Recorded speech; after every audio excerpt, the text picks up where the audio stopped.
어색하고 낯설고 모든 새로움은 그렇게 시작합니다. 영감은 낯선 곳으로부터. The Outstanding K8. 오늘은 K8 엔진에 대한 이야기입니다. 요즘 엔진 결함으로 이슈가 되는 차량들 너무 많은데요? 특히나 2.5 스마트 스트림 엔진, 얘만큼 소비자들의 관심을 많이 받은 엔진이 또 있었을까요? 까도 계속 나오는 결함 이슈로 양파 같은 매력을 지닌 이 엔진, 이번엔 신형 K8 엔진 라인업에도 은근슬쩍 이름을 올리며 네티즌들의 원성이 자자하죠. 이 정도면 소비자들 아주 호구. 그런데 K8 파워트레인 중 논란이 되는 엔진은 이뿐만이 아니었다고 하네요. 네티즌들은 이 엔진을 심장병 수준의 스펙을 지닌 엔진이다 라고 평가하고 있다고 합니다. 생각지도 못한 반전 스펙으로 신형 K8을 구매하려던 아빠들을 뒤집어 놓았다는 심장병 엔진, 함께 알아보실까요?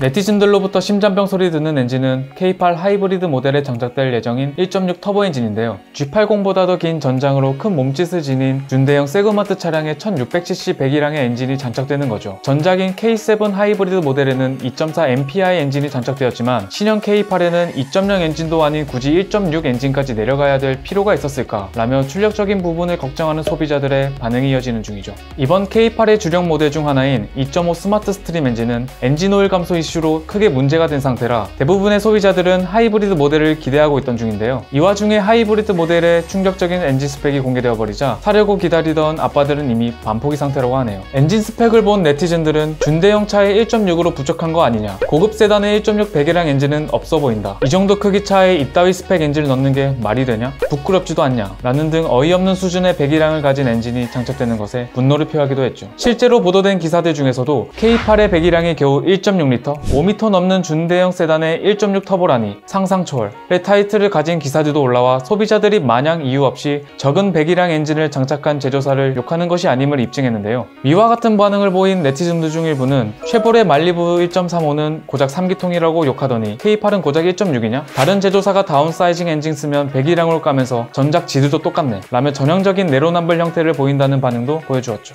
쉐보레뿐만 아니라 과거 쌍용 G4 렉스턴에 적용된 2.2 디젤 엔진도 이러한 사례 중 하나인데요. 렉스턴이 출시될 당시 6기통 디젤 엔진의 부재는 치명적인 약점으로 언급되기도 했는데 저 큰 덩치의 2.2 디젤 엔진은 너무 작은 거 아니냐, 2인은 어울리지 않는다, 모하비처럼 V6 3.0 엔진은 있어야 한다, 덩치는 큰데 이번에도 심장병이다 라는 반응들이 그 당시에도 이어졌었죠. 그런데 이후 출시된 팰리세이드를 보면 결국엔 렉스턴과 동일한 2.2 디젤 엔진이 탑재되어 출시됐죠. 렉스턴과 같은 잣대로 대보면 분명 팰리세이드에도 똑같이 2.2 디젤 엔진을 적용시킨 것에 대해 문매를 맞아야겠지만 현대차에게는 별다른 반응을 보이지 않았죠. 그렇다면 엔진의 다운사이징화, 국내 자동차 제조사들 한정으로만 실행 중인 걸까요? 엔진 다운사이징화는 요즘 거의 모든 자동차 제조사들이 실행하고 있는 중인데요. 한때 제조사들의 차의 성능을 올리기 위해 배기량을 늘리는 방법을 사용했죠. 10년 전만 해도 고급 준대형 세단의 기준과도 같던 6기통 3000cc 이상 엔진은 이제 대부분 2리터급으로 배기량을 줄이며 배기량만으로 차의 급을 정하는 시대는 막을 내렸다는 평가가 지배적이죠. 그럼 경차가 제일 좋은 거 아니에요?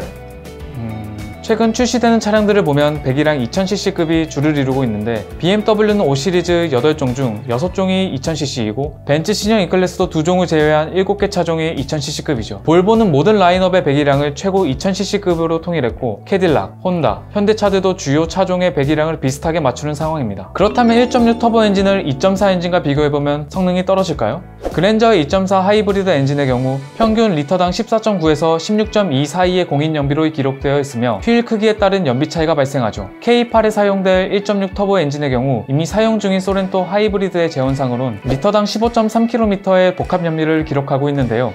기존 2.4 엔진의 최대 출력은 159마력의 21토크, 소렌토 하이브리드 엔진은 180마력의 27토크로 배기량에서는 낮은 1.6 터보 엔진이지만 실제 출력적인 부분에서는 터보가 장착돼 오히려 더 높은 출력을 보여주는 모습이죠. K8의 차량 중량이 소렌토보다 가벼울 것으로 예상해본다면 소렌토 하이브리드보다 K8 하이브리드가 조금 더 잘 나가지 않을까라는 전망도 해볼 수 있겠네요. 그럼 1.6 터보 엔진은 결함으로부터 자유로울 수 있을까요? 1년 먼저 장착된 소렌토 하이브리드를 기준으로 대표적인 문제는 시동이 걸리지 않으며 하이브리드 시스템 점검 메시지가 지속적으로 뜨는 문제와 엔진 헬기 소리, 겨울철 머플러 동파 등의 문제가 발견되었다고 하는데요. 하지만 2.5 엔진처럼 엔진 오일이 감소되는 이슈는 아직까지 없어 다행이지만 안심하기에는 이르다는 평가를 받고 있죠. 내 돈 쓰고 불안해야 되는 상황 웃기지 않아요? 오히려 K8 하이브리드에는 1.6 터보 엔진 장착을 긍정적으로 보는 소비자들도 있다는데요. 실제로 낮은 배기량의 1.6 터보 엔진을 장착함으로써 매년 내야 하는 자동차세, 보험료 등이 차량 유지비가 감소되는 이점이 있죠. 자동차 동호회 커뮤니티에선 1.6 터보 엔진 그래도 현기에서 밀고 있는 엔진이다.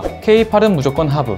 잘 나올 거라 믿는다. 출력만 괜찮다면 좋을 것 같다. 하부 기다린다. 소렌토 1.6 하이브리드 차주인데 차 잘 나간다. 라며 그래도 2.5 가솔린보단 하이브리드 엔진이 낫다는 반응들을 볼 수 있었죠. 하지만 결국 뽑기지 뭐. 케바케면 더 문제 있는 거 아니냐? 4천 넘는 차를 단순 뽑기운이라 하는 사람들은 보살이냐? 이미 동일 엔진 적용한 투싼과 소렌토 하부에 문제가 나왔다. 라며 1.6 터보 엔진 역시 결함으로부터 자유롭지 못할 것이라는 전망을 내놓는 네티즌들의 반응도 볼 수 있었네요. 자, 기아의 K8 하이브리드 모델의 1.6 터보 엔진 장착은 전 세계 자동차 제조사들의 다운사이징 추세에 발맞춘 선택이겠죠. 물론 소비자 입장에선 출력, 연비 효율 등에서 전보다 뛰어난 엔진이라면 반기지 않을 이유가 없을 텐데요. 현대 기아 차들의 엔진 결함 문제로 시끄러운 요즘 소비자들이 우려하는 건 어느 정도 내구성이 검증된 2.4 MPI 엔진에 비해 1.6 터보 GDI 엔진이 문제가 많지 않을까 하는 점이겠죠. 안 그래도 GDI 엔진이 MPI 엔진보다 관리가 까다로운 게 팩트인데 거기다 터보 차저까지 다한 차량이니까요. K8 하이브리드 모델이 출시되고 나서 구매한 실차주들로부터 결함 문제가 커뮤니티에 올라오고 이를 본 네티즌들은 또 알고도 산 사람이 잘못이다 라는 악순환, 이번엔 볼 수 없기를 바랍니다. 오토포스트 이슈플러스였습니다.